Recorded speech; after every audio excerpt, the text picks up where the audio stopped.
మీరు చూస్తున్నారు నందికొండ వార్తా స్రవంతి. నా పేరు సమతా ప్రసాద్. ఈ ఎపిసోడ్ ముఖ్యాంశాలు. నందికొండలో కొలువుదీరిన కొత్త పురపాలక కార్యవర్గం. కొత్త కార్యవర్గం ప్రజల సమస్యలను తీరుస్తుందంటున్న సీనియర్ జర్నలిస్ట్ కేవి.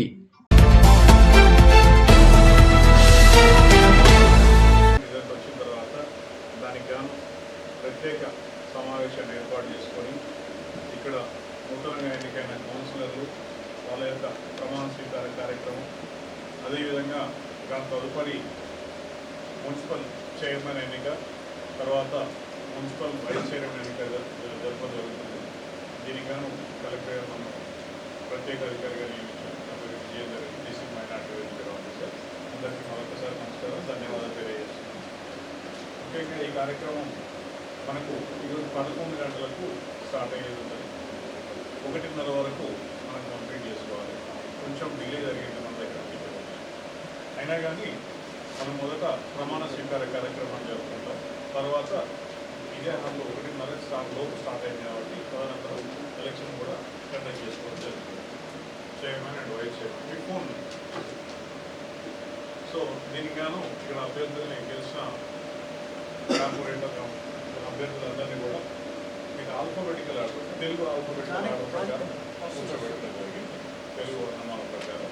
సో మొదటగా ఆంగూరు చంద్రలాల్ గారు మీకు అందరికీ కూడా ఒకటే చెప్తున్నాం, మీకు ప్రమాణ స్వీకార పత్రాన్ని పేపర్ని ఇస్తారు. మీరు దయచేసి ఇక్కడికి వచ్చి మీరు ఆంగూరు చంద్రలాల్ నేను మీరు చెప్పేయండి. ఆంగూరు చంద్రలాల్ నేను నందికొండ పురపాలక సంఘ సభ్యుడిగా శాసనం ద్వారా ఏర్పాటు చేయబడ్డ రాష్ట్ర రాజ్యాంగం పట్ల నిజమైన నమ్మకము మరియు విధేయత చూపుతానని కలిగి ఉంటానని మరియు నేను స్వీకరించబోతున్న పదవిని భారతదేశ సార్వభౌమత్వానికి ఐక్యతకు లోబడి నమ్మకంగా నిర్వహించుతానని భగవంతుడి సాక్షిగా ప్రమాణం చేస్తున్నాను. రామకృష్ణ నందికొండ పురపాలక సంఘ సభ్యునిగా శాసనం ద్వారా ఏర్పాటు చేయబడిన భారత రాజ్యాంగం పట్ల నిజమైన నమ్మకం చూపుతానని మరియు నేను స్వీకరించబోతున్న పదవి భారతదేశ ఐదకు నిలబడి నమ్మకం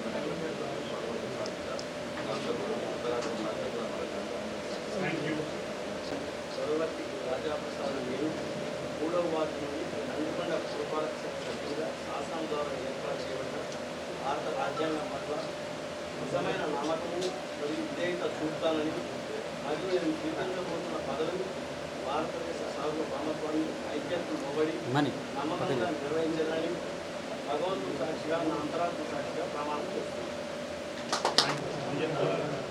నకిరేకంటి రమణ నేను 8వ వార్డు నుండి నందికొండ పురపాలక సంఘం సభ్యురాలిగా శాసనం ద్వారా ఏర్పాటు చేయబడిన భారత రాజ్యాంగం పట్ల నిజమైన నమ్మకము మరియు విధేయత చూపుతానని మరియు నేను స్వీకరించబోతున్న పదవిని భారతదేశ సార్వభౌమత్వానికి ఐక్యతకు లోబడి నమ్మకంగా నిర్వహించదనని భగవంతుని సాక్షిగా ప్రమాణం చేయుచున్నాను. అనే నేను నటువా నరేందర్ అనే నేను 2వ వార్డు నుండి నందికొండ పురపాలక సంఘం సభ్యునిగా శాసనం ద్వారా ఏర్పాటు చేయబడిన భారత రాజ్యాంగం పట్ల నిజమైన నమ్మకం మరియు విధేయత చూపాలని కలిగి ఉంటారని మరియు నేను స్వీకరించబోతున్న పదవిని భారతదేశ సార్వభౌమత్వానికి ఐక్యతకు లోబడి నమ్మకంగా నిర్వహించబడాలని భగవంతుడి సాక్షిగా నా అంతరాత్మ సాక్షిగా ప్రమాణం చేస్తున్నాను. 1వ వార్డు నుండి నందికొండ పురపాలక సంఘం ఏర్పాటు చేయబడిన భారత రాజ్యాంగం పట్ల నిజమైన నమ్మకము మరియు విధేయత చూపుతానని మరియు నేను స్వీకరించబోతున్న పదవిని భారతదేశ సార్వభౌమత్వానికి ఐక్యతకు లోబడి నమ్మకంగా నిర్వహించాలని భగవంతుని సాక్షిగా నా అంతరాత్మ సాక్షిగా ప్రమాణం చేస్తున్నాను. పగడాల నాగరాజు అని నేను 11వ వార్డు నుండి నందికొండ సభ్యునిగా శాసనం ద్వారా ఏర్పాటు చేయబడిన భారత రాజ్యాంగం పట్ల నిజమైన నమ్మకం మరియు విధేయత చూపుతానని మరియు నేను స్వీకరించబోతున్న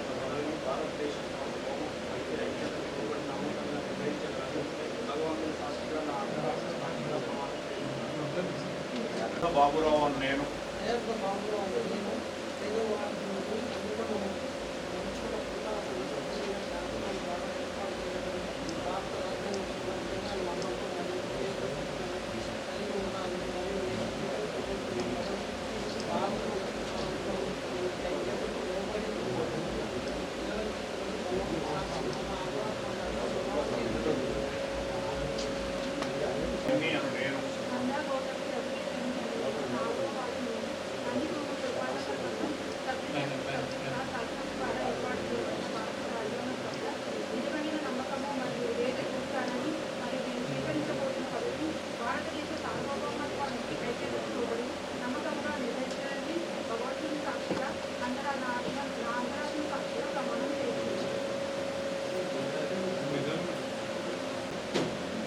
మానస స్వర్ణ అని నేను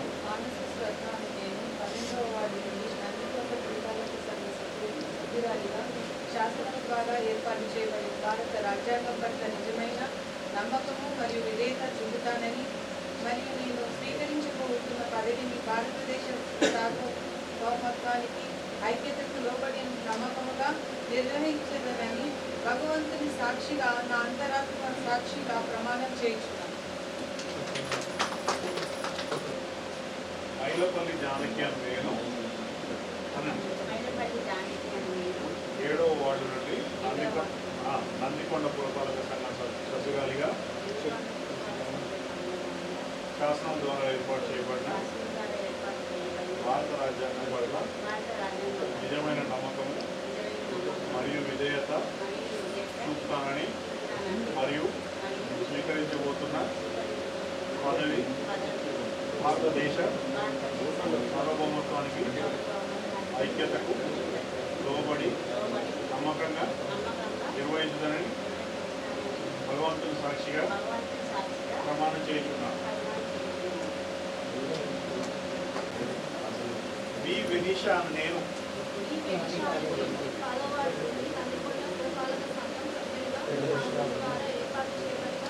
భారత రాజ్యాంగం పట్ల నిజమైన నమ్మకం మరియు విధేయత చూపుతానని మరియు నేను స్వీకరించబోతున్న పదవిని భారతదేశ సార్వభౌమత్వానికి ఐక్యతకు లోబడి నమ్మకంగా నిర్వహించగలని భగవంతుని సాక్షిగా నా అంతరాత్మ సాక్షిగా ప్రమాణం చేస్తున్నాను. మరియు ప్రభుత్వ ఉత్తర్వు సంఖ్య 18 మున్సిపల్ అడ్మినిస్ట్రేషన్ మరియు టెక్నాలజీ శాఖ ఎంఏ తేదీ 16/1/2020 మరియు తెలంగాణ రాష్ట్ర ఎన్నికల సంఘం నోటిఫికేషన్ నెంబర్ 299 బై టీఎస్ఈసి SMLP 526 తేదీ 27/1/2006 అనుసరించి తేదీ 16/2/2026 ఉదయం 10:30 గంటలకు పురపాలక సంఘం నందికొండ చైర్పర్సన్ మరియు వైస్ చైర్పర్సన్ ఎన్నిక కోరకు ప్రత్యేక సమావేశం ఏర్పాటు చేయనైనది. ఇటు సమావేశం జిల్లా ఎన్నికల మరియు కలెక్టర్ గారికి అధికృతం చేయబడిన గెజిటెడ్ అధికారి మరియు చీఫ్ ఎగ్జిక్యూటివ్ ఆఫీసర్ జిల్లా minority welfare officer Nalgonda Shri Vijayender Reddy గారి అధ్యక్షతన నూతనంగా ఎన్నికైన వార్డు కౌన్సిలర్లు మరియు ఎక్స్ అఫీషియల్ సభ్యులచే ప్రత్యేక సమావేశం ఏర్పాటు చేయనుంది. ఇట్టి సమావేశానికి దిగువ చేపట్టిన అభ్యర్థులందరూ హాజరైనారు.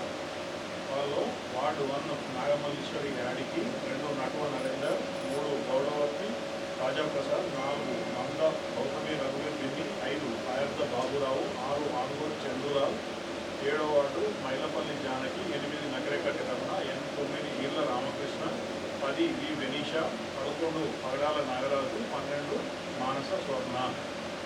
వీళ్ళందరూ అయినారు. మనకు ఎక్స్ అఫీషియల్ సభ్యులు ఎవరు కూడా ఇక్కడ ఓటు నమోదు చేసుకోలేదు. ఓకే, ఇప్పుడు మనం మొట్టమొదటి ఏం చేస్తామంటే ప్రొసీజర్ ప్రకారం మనం చైర్మన్ అభ్యర్థిని ఎన్నుకుంటాం. చైర్మన్ అభ్యర్థిని ఎన్నుకున్నప్పుడు ముఖ్యంగా ఏంటంటే చైర్మన్ అభ్యర్థిని ఒక అభ్యర్థి ఎవరైతే దీంట్లో ఉన్న 12 మందిలో ఒకరు అంటే మీరు పేరుని ప్రపోజ్ చేస్తారు, ప్రతిపాదిస్తారు. Thank you.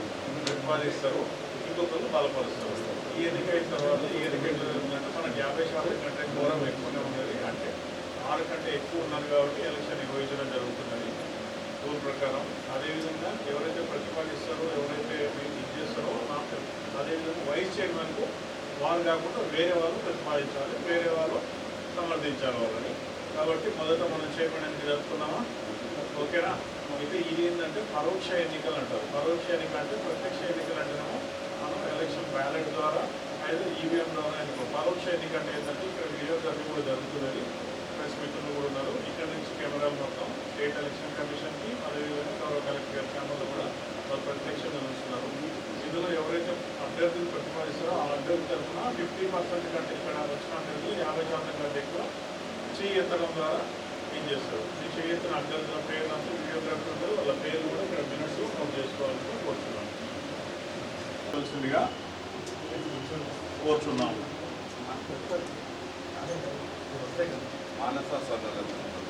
మానస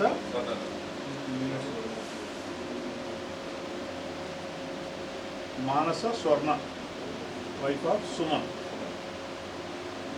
ఇంకా పార్టీ నుంచి వచ్చిన ఈ ప్రకారం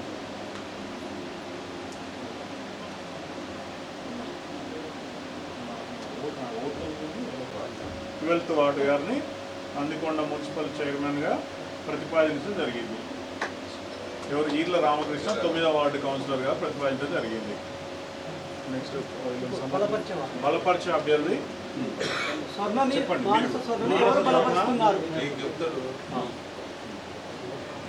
మానస స్వర్ణ, అంతే, మానస స్వర్ణ గారిని బలపరిచే అభ్యర్థిగా గోడవర్తి రాజాప్రసాద్ గారు బలపరచడం జరుగుతున్నది. 3వ వార్డు కౌన్సిలర్ గారు. ఇటీ ఎలక్షన్ కోసం మీరు కూర్చోండి. మానస స్వర్ణ గారిని బలపరుస్తున్న అభ్యర్థులందరూ ఆమెకు పరోక్ష పద్ధతిలో చేయేతల ద్వారా ఓటేసే అభ్యర్థులందరూ దయచేసి తమ కుడి చేయిని పైకెత్తవలసిందిగా కోరుచున్నాం. ఎంతమంది ఎత్తుతున్నారు అనేది రికార్డ్ అవుతుంది. ఇంక్లూడింగ్ మీరు కూడా అందరూ, మీరు చైర్మన్ అభ్యర్థితో పాటు అందరూ కూడా చేతి ఎత్తవలసిందిగా కోరుచున్నాం. పైకి లేపండి. ఓకే, మొత్తం ఉన్న అభ్యర్థులు వార్డు మెంబర్లు అందరూ 12 మంది కౌన్సిలర్లు కూడా ఏకగ్రీవంగా మానస స్వర్ణ గారిని మున్సిపల్ చైర్మన్ నందికొండ గారిగా ఏకగ్రీవంగా తీర్మానం చేయడం జరుగుతున్నది. మీరు చూపించాలి ఒకసారి, మీరు అందరికి. మీరు లేచి మానస స్వర్ణ గారు ఇక్కడికి రండి, నేను చెప్తాను. మానస స్వర్ణ 12వ వార్డు కౌన్సిలర్ గారు నందికొండ మున్సిపాలిటీకి చైర్మన్గా ఇక్కడ ఉన్న 12 మంది వార్డు కౌన్సిలర్ వచ్చి ఏకగ్రీవంగా పరోక్ష ఎన్నిక ద్వారా ఎన్నుకోవడం జరిగింది. వైస్ చైర్మన్గా 3వ వార్డు కౌన్సిలర్ గోడవర్తి రాజాప్రసాద్ గారిని పగడాల నాగరాజు 11వ వార్డు కౌన్సిలర్ గారు ప్రపోజ్ చేయడం జరిగింది, ప్రతిపాదించడం జరుగుతుంది. అదేవిధంగా రాజాప్రసాద్ గారిని బలపరిచే అభ్యర్థిని కూడా ఇద్దరు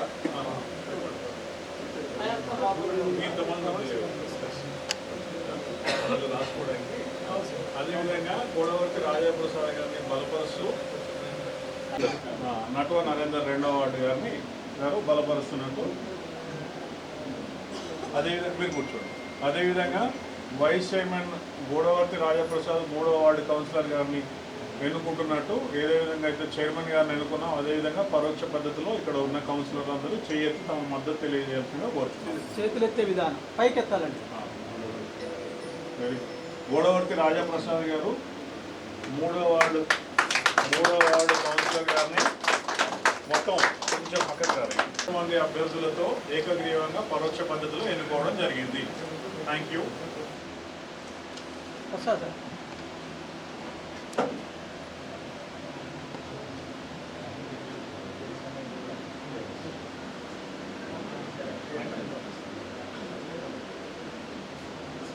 నందికొండ మున్సిపల్ కౌన్సిల్ చైర్పర్సన్గా ఎన్నికైన నేను నా ఇష్టదైవంపై ప్రమాణం చేస్తూ దృఢ సంకల్పంతో ధృవీకరిస్తూ నా అధికార విధుల నిర్వహణలో నాకు తెలిసి లేదా నా దృష్టికి వచ్చే ఏ విషయమైనా విధుల నిర్వహణకు అవసరమైన సందర్భాలలో తప్ప ఏ వ్యక్తికి ప్రత్యక్షంగా కానీ పరోక్షంగా కానీ తెలియజేయను లేదా వెల్లడించనని ప్రమాణం చేస్తున్నాను. గొడవర్తి రాజాప్రసాద్ నేను నందికొండ మున్సిపల్ కౌన్సిల్ వైస్ చైర్పర్సన్గా ఎన్నికైన నేను నా ఇష్టదైవంపై ప్రమాణం చేస్తూ దృఢ సంకల్పంతో ధృవీకరిస్తూ నా అధికారిక విధుల నిర్వహణలో నాకు తెలిసి లేదా నా దృష్టికి వచ్చే ఏ విషయమైనా విధుల నిర్వహణకు అవసరమైన సందర్భాల్లో తప్ప ఏ వ్యక్తికి ప్రత్యక్షంగా కానీ పరోక్షంగా కానీ తెలియజేయను అని ప్రమాణం చేస్తున్నాను, వెల్లడించిన ప్రమాణం చేస్తున్నాను.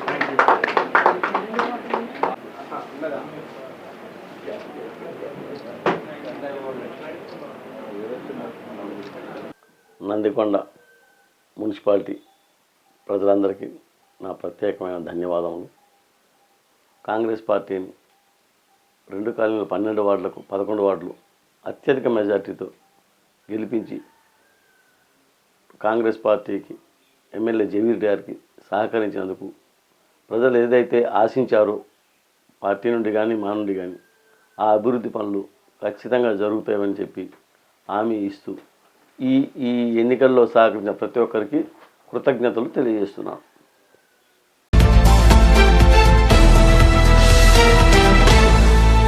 నందికొండ మున్సిపాలిటీలో నూతన కార్యవర్గ ఎన్నికల నిమిత్తం మున్సిపల్ కమిషనర్ అశోక్ రెడ్డి ఆధ్వర్యంలో ఎటువంటి లోటుపాట్లు జరగకుండా ఎన్నికలు నిర్వహించిన కార్యాలయ సిబ్బందికి, కమిషనర్కు నందికొండ ప్రజలు అభినందనలు తెలియజేశారు.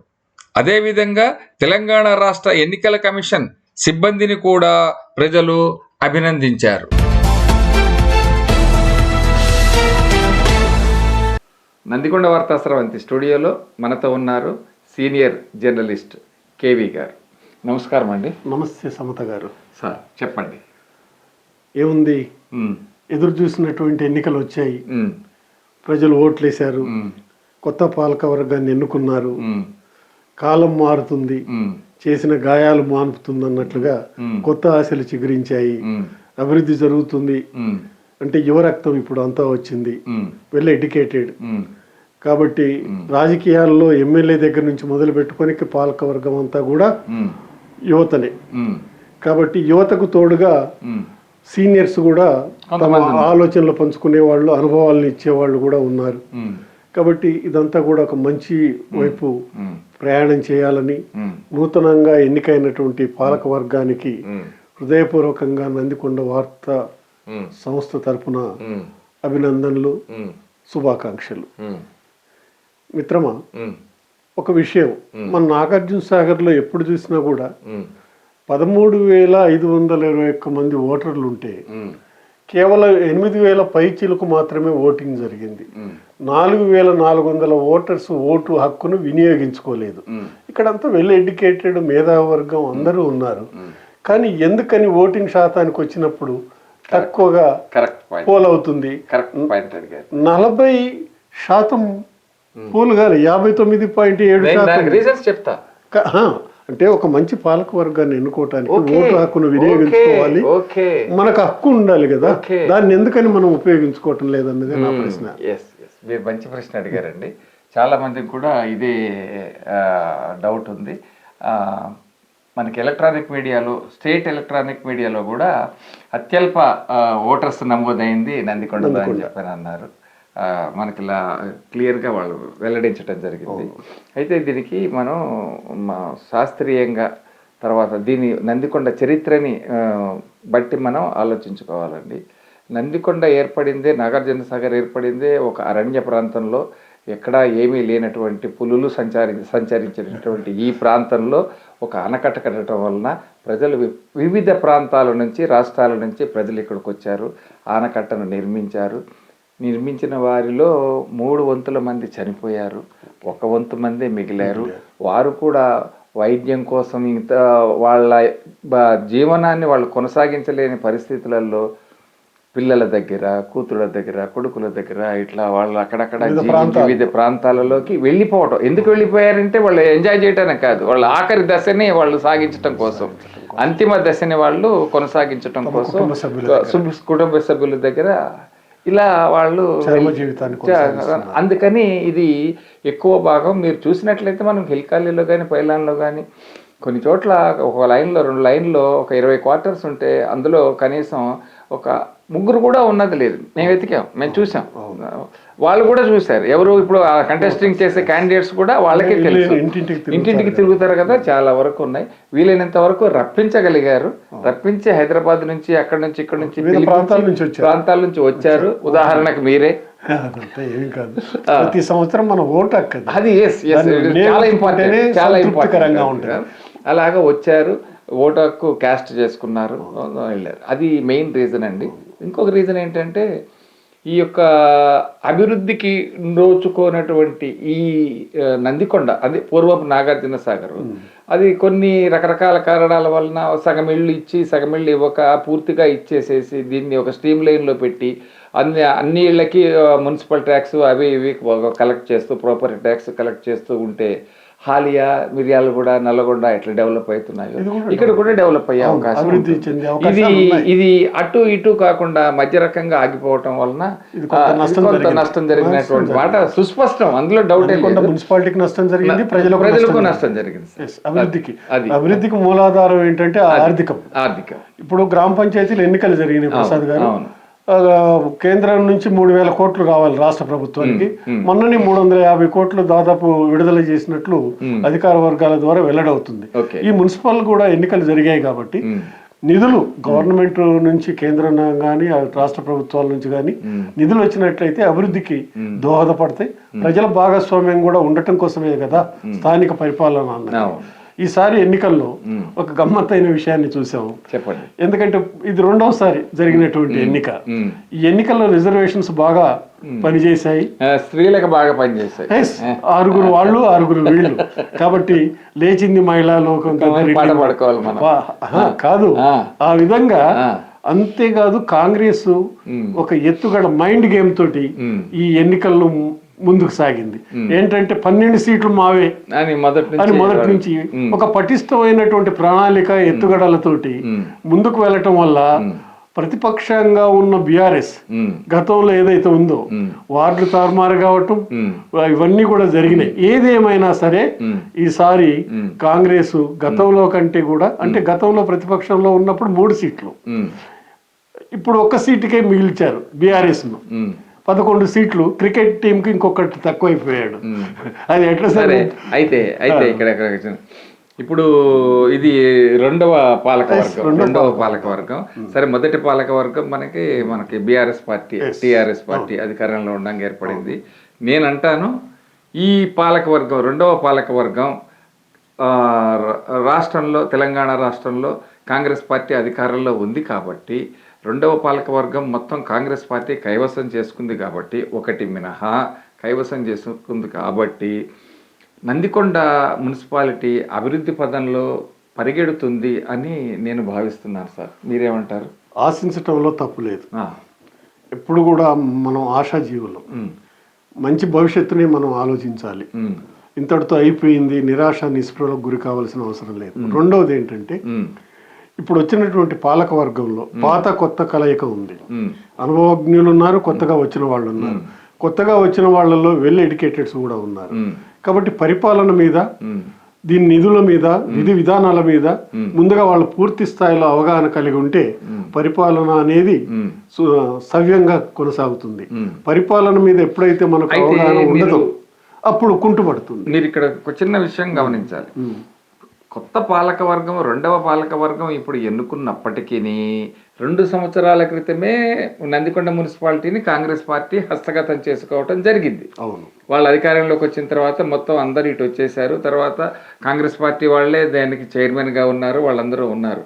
కాబట్టి అవగాహన లోపం అంటూ ఏమీ లేదు కాంగ్రెస్ పార్టీకి. ఇప్పుడు ఈ కొత్త పాలకవర్గానికి సుస్పష్టమైన అవగాహన ఉంది. తర్వాత పెద్దలు మనకి జానారెడ్డి గారు ఉన్నారు. తర్వాత యువత ఉప్పొంగే రక్తం కలిగినటువంటి మన ఎమ్మెల్యేలు, ఎంపీ గారు ఉన్నారు. అయితే ఈ లైన్ మనం స్కెచ్ చేసుకుంటూ వస్తుంటే ఆల్రెడీ ఒక అవగాహన ఉంది, నిధులు ఉన్నాయి, తర్వాత మంచి అద్భుతమైనటువంటి వ్యూహరచన చేసేటటువంటి నాయకులు ఉన్నారు. కాబట్టి నేను పరిగెడుతుంది అభివృద్ధి అని చెప్పి అనుకుంటున్నాను సార్. అది మీరు అనుకోవటంలో, ఆశించటంలో ఎటువంటి ఎవరి అభిప్రాయాలు వాళ్ళకు ఉంటాయి. అవును, కానీ నేను అనేది ఏంటంటే మున్సిపాలిటీ చట్టాల మీద ప్రభుత్వం యొక్క నిధుల మీద వీటి మీద ఈ ఎన్నికైనటువంటి సభ్యులకు అధికారులు చెప్పేదానికంటే కూడా వీళ్ళు ప్రశ్నించి ఆ నిధుల్ని రాబట్టే విషయంలో కొంత ఎక్స్పర్టైజేషన్ అవసరం. ఎందుకంటే లేదని నేను అనట్లేదు, ఎందుకంటే జానారెడ్డి గారు లాంటి సీనియర్ లీడర్ ఉన్నారు. అప్పుడు ఎవరు కూడా పుట్టగానే ఏది నేర్చుకోరు, మన అనుభవమే నేర్పుతుంది. కాబట్టి అందులో భాగంగా ఇదంతా కూడాను ఈ అభివృద్ధి పదంలో వైపు ఆలోచించినప్పుడు ఖచ్చితంగా అనుకున్నది నెరవేరుతుంది. ముఖ్యంగా సంకల్పం అనేది ఉన్నప్పుడు అది నెరవేరటానికి అనేక మార్గాలు ఉంటాయి. కాబట్టి సంకల్ప బలం అనేది ప్రధానం. అందులో మొన్న ఈ ఇళ్ల గురించి మాట్లాడినప్పుడు మిర్యాలగూడలో ముఖ్యమంత్రి గారు మొత్తం ఈసారి ఇళ్లన్నిటి కూడా వాళ్లకు సొంతం చేస్తామనే మాట కూడా వచ్చింది. కాబట్టి అది నెరవేరుతుందని అనుకుందాం. ఎందుకంటే గతంలో మాట ఇచ్చిన ముఖ్యమంత్రి సగం నెరవేర్చారు, మిగిలిన సగం ఈ ముఖ్యమంత్రి నెరవేరుస్తానటంలో కూడా మనకి ఎటువంటి సందేహం లేదనేది నాకున్న అభిప్రాయం. ఇక మళ్ళా మన విషయాలకు వస్తే సరేకే అభివృద్ధి పనుల మీదనే మనం మాట్లాడుకుందాం. ఇంకా ఏమేమి అభివృద్ధి చేస్తే బాగుంటుందని మీ ఉద్దేశం? ఇప్పుడు పాతవి కాకుండా కొత్త తరంగా ఇప్పుడు ఒకటి మీరు నవ్వటం కాదుగా, అంటే ఒక విచిత్రమైన పరిస్థితి నాగార్జున సాగర్ లో ఉంది. అన్నిటికంటే బెడద కోతుల బెడద ఉంది ప్రధానంగా. అది నవ్వుకునే చాలా సీరియస్ కాదు, ఇతరులకేమో నవ్వుకునే విధంగా ఉంటుంది, అనుభవించే వాడికేమో కష్టంగా ఉంటుంది. గతంలో ఒకసారి పట్టించారు కూడా, మళ్ళీ అవి యథాతథంగా ఈ జనారణ్యంలోకి ప్రవేశం చేశాయి. వాటిని నివారించవలసినటువంటి అవసరం బాధ్యత ఉంది. అంటే ఒకటి. రెండోది ఏంటంటే ప్రజలు కోరుకునేది ఇక్కడ ఉపాధి అవకాశాలను కోరుకుంటున్నారు. ఉపాధి లేకపోతే అభివృద్ధితో పాటు ఉపాధి ఉంటుంది. అభివృద్ధి జరుగుతుంది అనుకోండి, ఉపాధి కూడా ఆటోమేటిక్ గా ఉంటుంది. ఇప్పుడు మిగిలిపోయిన రోడ్లు ఉన్నాయి, వాటిని పూర్తి చేయటం ఒకటి ప్రధానంగా కాదు. వాళ్ళ ప్రణాళికలో ఏమి ల్యాబ్స్ ఉన్నాయి వాళ్ళ మున్సిపాలిటీకి. మన మున్సిపాలిటీకి నాకు తెలిసిన విషయం ఏంటంటే మున్సిపాలిటీ సిబ్బంది 42 మంది ఉన్నారు. గత 7 నెలలుగా వాళ్ళకు వేతనాలు. ఒక్క 2 నెల రాకపోతేనే విలవిల్లాడుతుంటారు సగటు ఈ యొక్క వేతన జీవులు. అంటే ఇటువంటి పరిస్థితిని అధిగమించాల్సిన అవసరం ఉంటుంది. ముందు దీనికి తగినటువంటి ఇన్ఫ్రాస్ట్రక్చర్ ను కూడా సమకూర్చుకోవాల్సినటువంటి మ్యాన్ పవర్. అయితే దీని మీద నేను ఇన్వెస్టిగేషన్ కింద కొంచెం మనం సేకరించాం సార్, దీన్ని సేకరించాం. అయితే ఏం జరిగిందంటే ఇప్పుడు 7 నెలల వరకు కూడా ఈ మున్సిపల్ కార్మికులకు జీతభత్యాలు అందించలేకపోవటానికి ప్రధాన కారణం ఇది మున్సిపాలిటీ అధికార యంత్రాంగం పరిధిలో పనిచేసింది మొన్నటి నుంచి, 1 సంవత్సరం క్రితం నుంచి కూడా. ఇక్కడ పాలకవర్గం లేదు. అందుకని పాలకవర్గం ఇంటర్వ్యూన్ అయ్యి ఈ ఇష్యూలో సరిపడనన్ని మనకి ఫండ్స్ తేవటానికి అక్కడ వీలు కాలేదు. పోయిన అధికారుల పరిపాలనలో ఉంది కదా, స్పెషల్ ఆఫీసర్స్ పరిపాలనలో ఉంది కాబట్టి వాళ్ళు తేలేకపోయారు. ఇప్పుడు నిన్ననే వాళ్ళు ప్రమాణ స్వీకారం చేశారు, అన్నీ జరిగిపోయినాయి, అందరూ చైర్మన్ వాళ్ళందరూ ఏర్పడిపోయారు. కాబట్టి ఇక ఇమీడియట్గా వాళ్ళు కార్మికులు కూడా వాళ్ళు వచ్చి దండం పెడుతుంటారు, సార్ మా జీతాలు ఇప్పించండి అని చెప్పి. వాళ్ళ ప్రథమ కర్తవ్యం ఇప్పుడు కొత్త పాలక వర్గానికి వాళ్ళు వీళ్ళకి జీతం ఇప్పించడమే ఫస్ట్ చేయాల్సినటువంటి పని. అది మీరు మంచి మాట అన్నారు. ఏ ప్రభుత్వం అయినా సరే కొత్తగా పరిపాలన స్వీకారం చేసేటప్పుడు ప్రజలకు అవసరమైన ఫైల్ మీదనే సంతకం చేస్తుంది. మొట్టమొదటి సంతకం. అట్లనే మన ఈ కొత్త నూతనంగా 2వసారి ఎన్నికైనటువంటి ఈ పాలక వర్గం కూడా తాము ఏదైతే నందికొండలో పరిశీలించారో, ఏదైతే వాగ్దానాలు చేశారో అటువంటి ప్రధానమైనటువంటి సమస్య మీద సంతకం చేసి ప్రజలకు అందిస్తే ముందుగా అదొక ఆశావాహ దృక్పథం. మీరు అన్నట్టు మీరెంతో ఇది ముందుకు వేగంగా ప్రయాణిస్తుంది అన్నారు కదా, అందులో భాగం అవుతుంది అది. ఒకటి మీరు అన్నట్టుగా బ్యూరోక్రసీ ప్రభుత్వం మీద అంత ఒత్తిడి చేయలేదు వేతనాల కోసం. పొలిటికల్ గా ఉంటేనే, పాలనా వ్యవస్థ ఉంటేనే రాజకీయంగా ఒత్తిడి చేయగలుగుతుంది, ప్రభుత్వం మీద అధికారుల మీద కూడా మాట్లాడి తీసుకురాగలుగుతుంది. అదొక భాగం.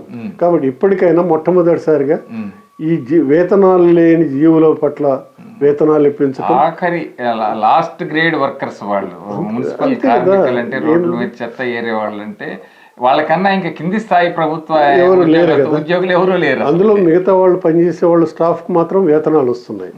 కానీ వీళ్ళకి మాత్రమే అదే. రావటం లేదు. అదేలా. ఇలాంటి ఇప్పుడు వాళ్ళకు ఒక ప్రణాళిక, మొట్టమొదటి పాలకవర్గం ఏర్పడగానే మనం ఏం చేయాలి అనేది వాళ్ళకు ఉంటుంది. ఏమేం పనులు చేయాలి, ప్రజల మెప్పు ఎలా పొందాలి, మనం చేసిన వాగ్దానాలు ఏంటి, ప్రయారిటీ ప్రకారం మనం తీర్చగలిగినవి ఏంటిది అనేది వాళ్ళ ముందు పెట్టుకున్నప్పుడు, అది ప్రజలకు అందించినప్పుడు ఆ తీర్మానాల ద్వారా వాళ్ళు కూర్చుంటారు కదా సమావేశంలో, తీర్మానాల ద్వారా ఏదైతే ఉంటుందో అవి అర్థం పడతాయి. ఓహో, ఇది పనిచేసేటువంటి పాలకవర్గం కీలకమైనటువంటి సమస్యల్ని గుర్తించారు. మనకంటే కూడా వాళ్ళు ఎక్కువ గుర్తిస్తారు. అవును, ఎందుకంటే మనం ఒక్కొక్కళ్ళం ఒకటి గుర్తిస్తాం, వాళ్ళు మొత్తంగా గుర్తిస్తారు. ఎందుకంటే మొత్తం 12 వార్డుల్లో ఉన్న ప్రధానమైన సమస్య ఏంటి, వ్యక్తులకు సంబంధించిన సమస్యలు కాదు, వ్యవస్థకు సంబంధించినటువంటి సమస్యలు. వాటిని గుర్తించి వాటిని నెరవేర్చడంలో ఈ పాలక వర్గం సఫలీకృతం అవుతుందని. ఎందుకనంటే వాళ్ళు ఎమ్మటే రాగానే ఏదో చేస్తారని కూడా మనం అనుకోకూడదు. కొంత టైం వాళ్ళకి ఇచ్చిన తర్వాత వాళ్ళు ముందుకు వెళ్ళటంలో ఏదైనా ఉంటే అప్పుడు మాట్లాడొచ్చు. కానీ మొదట్లోనే దాని మీద కామెంట్స్ చేయటం కానీ ఇవన్నీ కూడా అసహజంగా ఉంటాయి, సహజంగా ఉండవు. కాబట్టి ఈ నూతన పాలక వర్గం ఎడ్యుకేటెడ్ తోటి అనుభవంతో రెండు కలగలిపి, ఒకవైపు అనుభవజ్ఞులైనటువంటి రాజకీయ దురంధరులు ఉన్నారు, రెండో వైపు వెల్ ఎడ్యుకేటెడ్ గా ఉన్నటువంటి వాళ్ళు ఉన్నారు. ఈ రెండు పరస్పరం యువత ఉంది. ముఖ్యంగా దీంట్లో ఏంటంటే ఇప్పుడు వచ్చిన వాళ్ళంతా కూడా యువత. ఆ యువత ముఖ్యంగా ఏదైనా సరే ఏదో చేయాలనే పట్టుదల ఉంటుంది. కాబట్టి కొంతమంది పాత వాళ్ళు కూడా ఇందులో ఉన్నారు, కొత్త పాతల మేలు కలయిక. కాబట్టి ఏదున్నా అనుభవంతో ఐక్యతతోటి ఒక పనిని చేయాలనుకున్నప్పుడు ఏకీకృతంగా ముందుకు వెళ్ళినప్పుడు మాత్రమే అవి సాధ్యం అవుతాయి. ఆ విధంగా సాధ్యం చేయటంలో సీనియర్ నాయకులైనటువంటి సీనియర్ మంత్రి కానీ వారి యొక్క కనుసన్నల్లో వారి యొక్క సూచనలతో సలహాలతో ఈ నందికొండ మున్సిపాలిటీ ముందుకు వెళుతుందని, అదేవిధంగా యువ నాయకుడైనటువంటి ఎమ్మెల్యే జేవీర్ రెడ్డి కూడా తన శాయశక్తుల ముఖ్యమంత్రి దగ్గర పోయి మాట్లాడగలడు, ఒప్పించగలడు, మెప్పించగలడు ఆ నిధుల విషయంలో కానీ మిగతా అభివృద్ధి విషయంలో కానీ. కాబట్టి ఇవన్నీ కూడా మనకు సానుకూలమైనటువంటి అంశాలు ఉన్నాయి. అవన్నీ కూడా క్రమంగా దశల వారీగా నెరవేరగలవని ఈ నందికొండ వార్తా స్రవంతి తరపున ఆశిస్తున్నాను. అది మీ అందరి తరపున మనందరి తరపున కూడా ఇప్పుడు చాలా సంతోషం. నూతన పాలకవర్గం మన నందికొండ ప్రత్యేకత ఏంటంటే ప్రశాంతమైనటువంటి ఎన్నికలు జరగని అవి ఏమన్నా జరగని నందికొండ ఎంత ప్రశాంతంగా ఉంటుందో అంత ప్రశాంతంగా ఉంటుంది మొదటి నుంచి కూడా. ఎన్నికల వరకు ఇది ఏదైనా పరిమితం, ఎన్నికలు దాటితే అంత బాయి. ఓకే, ఓటమి వాళ్ళకు కూడా అభినందనలే. ఎందుకంటే అనుభవం వస్తుంది, మనం ఏం చేసాం, మనకు పదవి ఇచ్చారు, మనం ఎక్కడ విఫలం అయ్యాము, ఏం చేయలేకపోయాం, అదొక అనుభవం. ప్రజలు ఇచ్చినటువంటి పాఠం కూడా తీసుకోవాలి తప్ప నేను ఎంతో చేశాను నన్ను ఓటమి చేశారని కూడా వాళ్ళు అనుకోకూడదు. ఆ ఓటమి నుంచి పాఠాలు నేర్చుకొని ముందుకు సాగాలి తప్ప ప్రజల్ని ఎప్పుడు ప్రజాబలం ఉండాలండి, ప్రజల యొక్క మెప్పు పొందాలి. అప్పుడే ప్రజాబలం ఉన్నంత కాలమే ఇదంతా కొనసాగుతుందన్నది మన అనుభవం చెప్తున్నటువంటి మాట. కాబట్టి మీకు ఈ సందర్భంగా ఈ 4 మాటలు మాట్లాడే అవకాశం ఇచ్చిన నందికొండ వార్తా స్రవంతికి ప్రత్యేకంగా శుభాకాంక్షలు. ఎన్నికల్లో మీరు ఎప్పటికప్పుడు వార్తలు అందిస్తూ అప్ టు డేట్ న్యూస్ను అందిస్తూ అంతకంటే వేగంగా పరుగులు తీసినందుకు మీకు కూడా కృతజ్ఞతలు సార్. నందికొండ ప్రజలందరూ మీ బోటి వాళ్ళ యొక్క ఆశీస్సులు సూచనలతోటి మేము ముందుకెళ్తూ ఉన్నాం. అలాగా మీ అనుభవంలో మాకు కొంత అనుభవం ఉంది, ప్రజల మధ్య ఉంటాం కాబట్టి ప్రజల అభిప్రాయాలే అనుభవాలు, అంతకంటే ఏమీ లేదు. మీరు సమయాన్ని కేటాయించినందుకు కృతజ్ఞతలు సార్. ధన్యవాదాలు, మీకు ధన్యవాదాలు.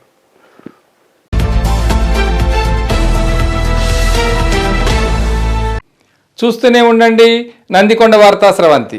లైక్ చేయండి, షేర్ చేయండి, సబ్స్క్రైబ్ చేయండి. జై హింద్.